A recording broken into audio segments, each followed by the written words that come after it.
नमस्कार, आपण पाहत आहात सह्याद्री न्यूज, आवाज महाराष्ट्राचा। खानापुरात रमजान ईद उत्साहात साजरी, शांतता व बंधुत्वाचा संदेश।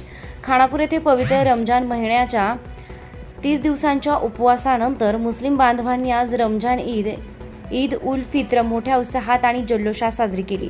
सकाळी हजरत मासाहेब दर्गा येथील अहले सुन्नत वल जमात मस्जिदमध्ये सुमारे 8:45च्या सुमारास विशेष नमाज पठण करण्यात आले। नमाजानंतर मुस्लिम बांधवांनी एकमेकांना मिठी मारून ईद मुबारकच्या शुभेच्छा देत बंधुभावाची भावना व्यक्त केली। यावर्षी 21 मार्च 2026 रोजी चंद्रदर्शनानुसार हा सण साजरा करण्यात आला। यावेळी देशात तसेच समाजात शांतता, सौहार्द आणि मानवजातीच्या कल्याणासाठी विशेष दुआ करण्यात आली। लहानांपासून ज्येष्ठांपर्यंत सर्वांनी पारंपरिक पोशाख परिधान करून सणाचा आनंद लुटला।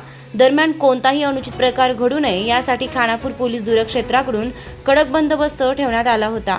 पोलीस उपनिरीक्षक विशाल येळेकर यांच्या मार्गदर्शनाखाली मशिदी परिसरात चोख पोलीस बंदोबस्त ठेवण्यात आला होता। यावेळी पोलीस बांधवांनी सर्व मुस्लिम समाजाच्या बांधवांना रमजान ईदच्या शुभेच्छा दिल्या आणि हा रमजान ईदचा सण शांततेत आणि आनंदात पार पडला। सह्याद्री न्यूज, आवाज महाराष्ट्राचा। मुख्य संपादक जब्बार पीरजादे, खानापूर, सांगली।